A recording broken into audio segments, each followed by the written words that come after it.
Ang Matigsalug ay isang katutubong pangkat etniko na naninirahan sa Tigwa Salug Valley sa bayan ng San Fernando, lalawigan ng Bukidnon sa Pilipinas.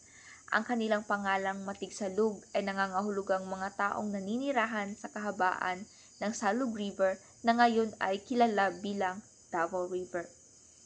Bagamat madalas silang isinasama sa pangkat etnologwistiko ng Manobo, ang Matigsalug ay isang natatanging subgroup na may sariling wika, kultura at tradisyon.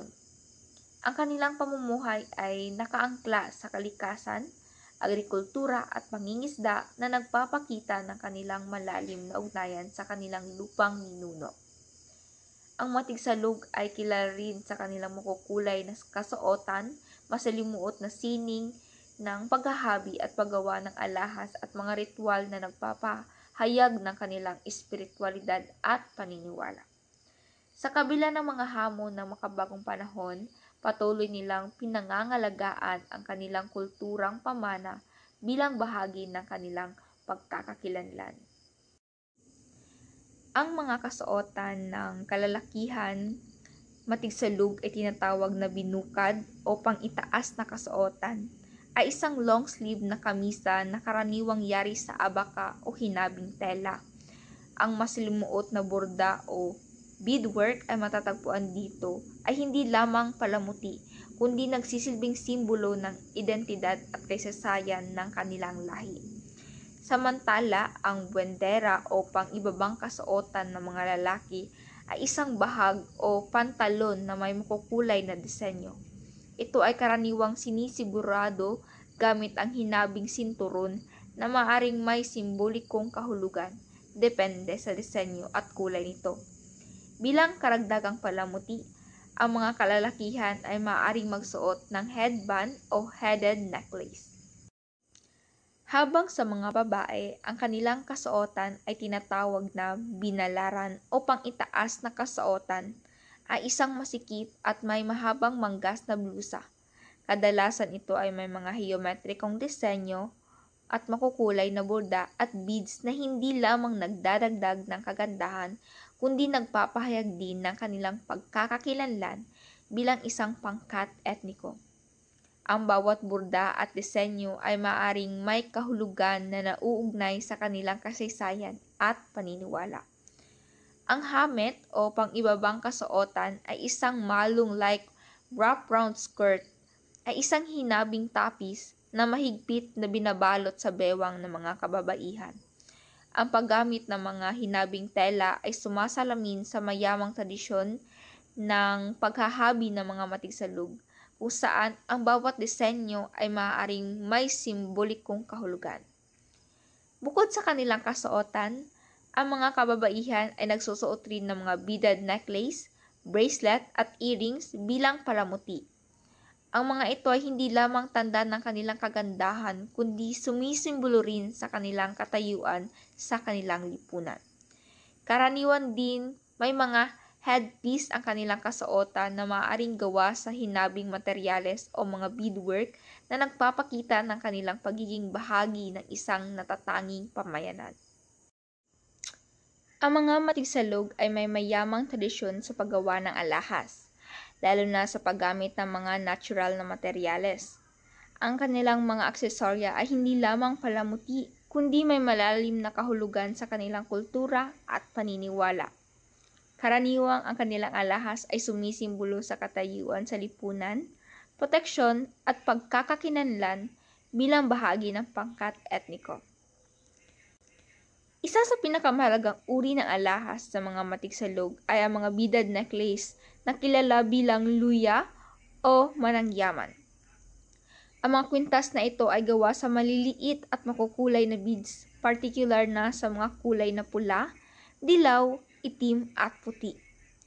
Karaniwan itong ginagawa sa maraming patong o mahabang hibla na nagdadaragdag ng ganda at kahulugan sa sinumang nagsusuot nito. Ang mga pattern na ito ay maaaring kumakatawan sa kanilang paniniwala, kalikasan o espiritualidad. Halimbawa, ang ilang disenyo ay maaaring sumasalamin sa mga anyo ng kalikasan tulad ng ilog, bituin o bulaklak na may mahalagang papel sa kanilang pamumuhay at kultura. Isa din sa pinakamahalagang alahas ng mga matigsalug ay ang pulseras o bracelet at ang anklets. Ginagawa ang mga pulseras at anklets gamit ang iba't ibang mga materyales, kabilang na ang hinahabing hibla o ang beads. Parehong kalalakihan at kababaihan ang nagsusuot ng mga ito.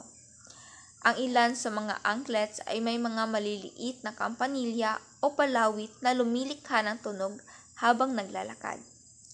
Bukod sa pagiging palamuti, maaaring may paniniwala rin na ang tunog nito ay nagsisilbing proteksyon laban sa masasamang espiritu o sumisimbolo sa kasayahan at pagiging buhay ng kanilang kultura.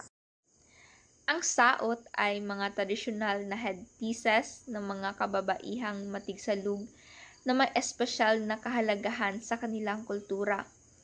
Ang mga ito ay ginagamit sa kanilang mga ritual, sayaw at iba pang mahahalagang okasyon. Karaniwang yari ang mga saot sa mga beaded headbands o headdresses na masining ginagawa gamit ang mga kukulay na mga beads. Ang mga disenyo ay may geometrikong pattern na may simbolikong kahulugan tulad ng ugnayan ng mga tao sa kalikasan at espiritualidad. Ang ilan ay pinalalamutian din ng mga kampanilya, balahibo o iba't ibang disenyo ng beads na nagbibigay ng natatanging tunog at anyo habang ginagamit sa pagsasayaw o pagganap sa ritual. Bukod dito, ang saot ay isang simbolo ng dignidad, kagandahan at identidad ng mga kababaihang matigsalug. Ang pagsusuot nito ay nagpapakita rin ng kanilang pagpapahalaga sa tradisyon at kasaysayan na ipinapasa mula sa henerasyon hanggang sa kanilang mga henerasyon. Ngayon ay dumako naman tayo sa wikang ginagamit o sinasalita ng mga matigsalug. Ang matigsalug ay isang miyembro ng sangay ng Manubo na kung saan ang kanilang ginagamit na wika ay Manobo language. Sinasalita ito ng humigit kumulang 50,000 katao sa Mindanao, partikular na sa timog-gitnang bahagi ng Bukidnon, North Cotabato at Hilagang Kanlurang mga lalawigan ng Davao del Sur. May apat na pangunahing dialekto ang Matigsalog. Ito ay ang Kulamanen, Tigwa, Talaingod at Matigsalog proper. Makikita natin dyan yung alpabetong Matigsalog na kung saan ito ay binubuo ng 18 letra. Ang pamantayan na kanilang sinusunod ay sumusunod sa mga pambansang wika ng Pilipinas. Pagkatapos, makikita natin dyan yung Biblia na kung saan may Biblia na nakasalin sa kanilang wika ang mga Matigsalog. Na kung saan ang isa sa mga nagsalin ng Biblia ay si Tato Ikil na isang vlogger dito sa Pilipinas. Isa siyang bahagi ng Matigsalog na tribo. Pagkatapos, makikita din natin dyan yung Matigsalog Dictionary na kung saan ito ay makatutulong sa kanilang tribo upang idokumento at mapanatili ang kanilang natatanging mga pananalita sa kanilang wika. Makakatulong din ito upang mas maunawaan ng ibang tao ang kanilang kultura, ang kanilang ritual, ang kanilang tradisyon at maging ang kanilang mga salita. Ngayon ay dumako naman tayo sa katayuang panlipunan ng mga Matigsalug. Ang buhay panlipunan nila ay isang patriarkal o pinangungunahan ng lalaki. Sila din ay nagkakaroon ng higit sa isang asawa sa isang pagkakataon at karaniwan itong pinapayagan ayon sa kayamanan ng isang lalaki. Gayunpaman, sa bahagi ng Bukidnon, karamihan sa mga kasal doon ay monogamous o iisa lamang ang kanilang nagiging asawa. Samantala, para naman sa strukturang pampolitika, ang mga Matigsalug ay sumusunod sa patnubay ng isang datu na siyang pinuno ng kanilang nayon. Ang ginagampanan ng datu ay ang iba't ibang tungkulin kabilang ang pagiging pinuno, mambabatas at manghuhukom. Bilang karagdagan, kumikilos sila bilang isang commander-in-chief at ang kanilang otoridad ay napipigilan lamang ng kanilang empluwensya. Sa katunayan, ang kanilang mga otoridad ay maaaring lumampas sa kanilang sariling lugar kung kinikilala sila ng isang kalapit na datu bilang mas may talento, may kaalaman, mayaman at makapangyarihan. Ayon ito kay Allen 2001, ang mga estrukturang pampolitika ng mga grupong manubo ay halos magkatulad lamang. Ang pinuno ay tinatawag na sultan o datu. Sa ilalim nito ay ang royal at non-royal classes.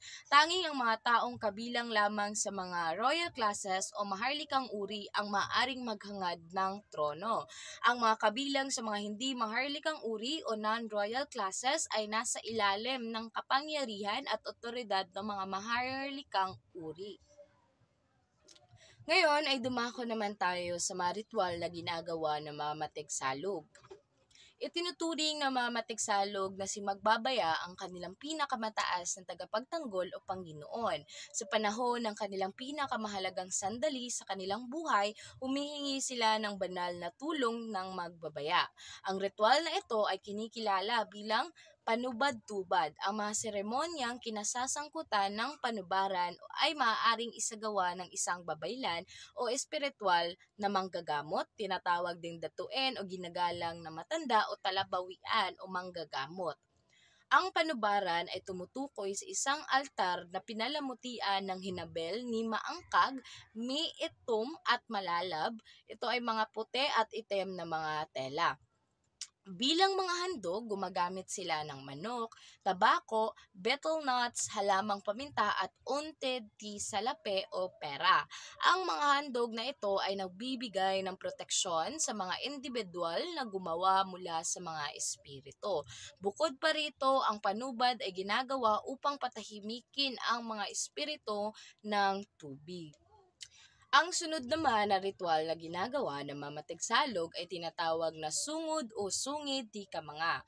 Ito ay isang terminong matigsalog para sa isang sistema ng mutual aid. Taon-taon tuwing Disyembre ng ika-22, nagmamasid sila ng sungod o sungid di kamanga na menarkahan ang simula ng pagtatanim o tinatawag nating season of planting. Sa oras na ito, ang isang panubad ay sinasagawa upang humingi ng tulong sa mga espiritu na nagpoprotekta sa paligid.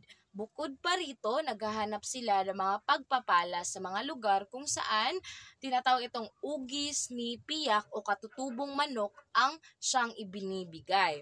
Ang mga kagamitang pang-agrikultura ay pinahira ng dugo ng manok. Nakikiusap sila sa espiritu na alagaang mabuti ang mga halaman at puno na tinitiyak ang masaganang at produktibong ani nito. Bago ang pag-aani, isang ritual na tinatawag na pasalamat de manama o isang ritual ng pasasalamat ang ginaganap bilang parangal sa mga espiritong kinikilala bilang ibabasok at kalalayag. Ito ay pinaniniwalaang nagbibigay ng masaganang pananim sa kanila. Ang mga ritual na ito ay nagpapakita ng kanilang malalim na paggalang sa mga espiritu na mga karapat-dapat na may-ari ng lupain at kagubatan. Bukod dito, malaki ang kanilang paniniwala na sila ay ang mga katiwala ng kanilang lupain at umaasa sa kapaligiran para mabuhay. Sinusunod nila ang mga tradisyonal na paniniwala sa kanilang agrikulturang gawi na kinabibilangan ng mga ritual na pinamumunuan ng isang datu upang matiyak ang kanilang masaganang ani. Ngayon ay dumako naman tayo doon sa mga instrumentong pangmusika na ginagamit ng mga matigsalog sa partikular nilang seremonya o ritual. Una na dito ay ang agong o isang brass gong. Ang pangalawa naman ay ang graduated size ng mga gong at kadalasang nakasabit na tinatawag nating ahugan. Ang pangatlo naman ay ang bangkakaw. Ito ay isang log with carved out and size in order to be hollow and produce a reverberating sound. Ang pang-apat naman ang kubing. Ito ay isang uri ng bamboo harp. Pagkatapos ay ang saluray. Ito ay isang wooden guitar na sinasabayan ng sayaw. Ang kudyapi naman ay isang mahabang plauta. Samantalang ang saliyaw, ito ay isang set na maliliit na kampana na tinatahi sa isang strip ng tela at isinusuot sa ibaba ng tuhod upang makagawa ng isang tunog na kumikiliti kapag ikaw ay naglalakad. Ang panghuli naman ay ang kudlong. Ito ay isang bamboo na ginawang gitara.